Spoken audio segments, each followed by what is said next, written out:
Success is a belief. We can have failure consciousness or success consciousness. It takes the same amount of energy to hold beliefs of success as ones of failure. In fact, it probably uses more energy to be negative because failure pictures create anxiety, which uses up a lot of life force. When we want to be successful, we need to know exactly where we are going. To tell the unconscious mind that we want to be successful is like telling the bank manager we want to borrow lots of money. He is going to ask precise questions such as how much, what for, etc. We wouldn't expect to tell the travel agent that we want to go on holiday and please book it. He needs to know where we want to go and how much we want to spend. If we are still vague, he will ask if we want to fly or drive, go to sun or snow, go far or near, to the sea or mountains. In other words, he will try to focus our minds to get clarity. So it is much too woolly to give our unconscious mind the message that we want to be successful. In order to succeed, we decide what we want to succeed at. The more detailed the instructions, the more likely we are to attract the success we want.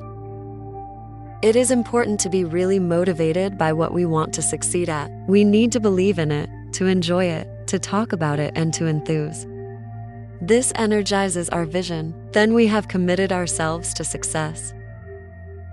We can all be successful. The longest journey starts with the first step and goes on, one step at a time. The trouble is that if we set out vaguely for Edinburgh and then have a flat tire in London, we lose heart. If we have more setbacks on our route and break down halfway in Manchester, we give up our goal and settle for Manchester instead.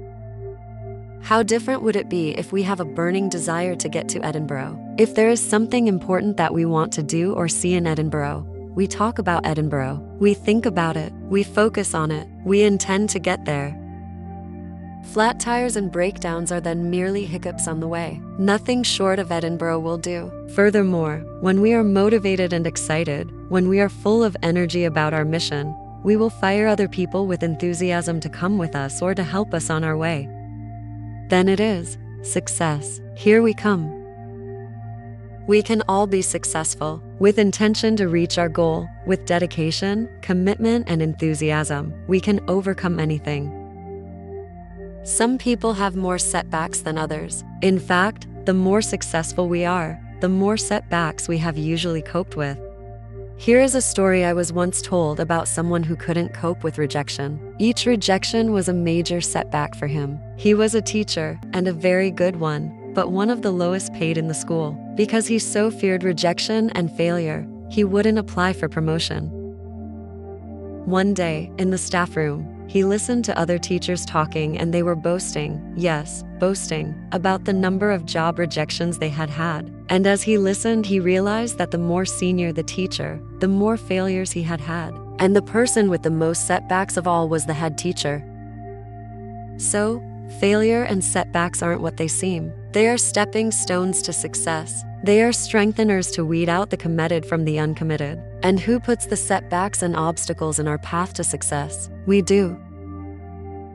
When my first book was due to be published, suddenly everything went wrong. There was delay upon delay. I was in despair. Again and again I sat down to meditate on the problem. Nothing came through. I tried to look within to find how I was creating this. No answer came.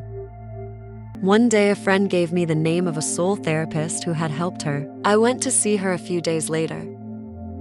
She took one look at me and said that I was being tested. It was totally unnecessary. The only person testing me was me at a higher level. I was testing myself for strength so that I could know I could help other people when I was going through adversity. My higher self was testing me to show me what I was made of. The therapist assured me that everything would go ahead quickly.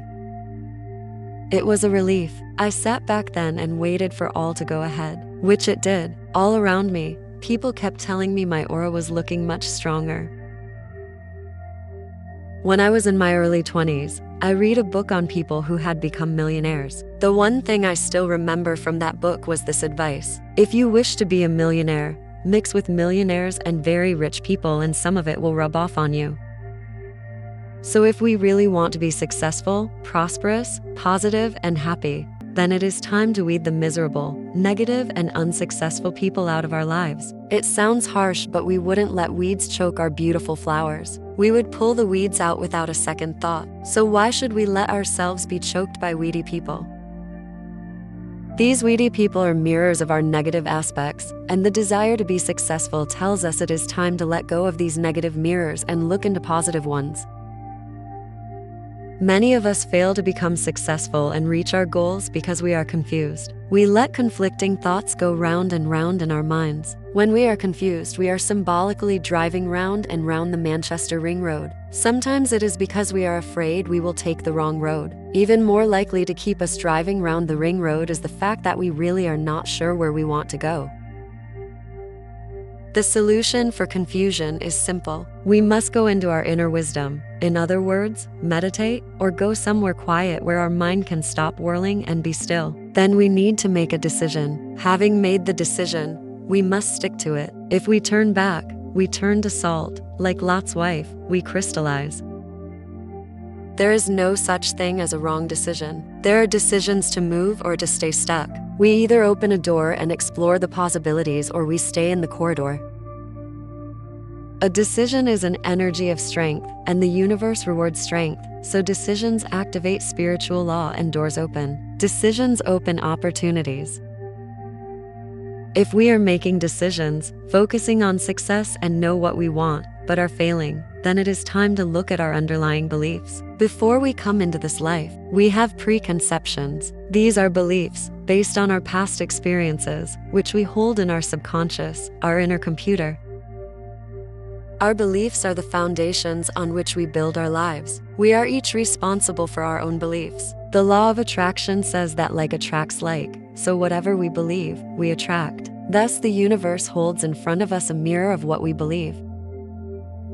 Imagine two people who are equally clever. We'll call them Peter and Paul. They have exactly the same intelligence. Peter believes he is stupid. Paul believes he is clever. Peter will attract people who treat him as stupid. He will attract situations which make him feel stupid. He constantly devalues his worth. Maybe he takes a lesser job than he is capable of. He creates failure.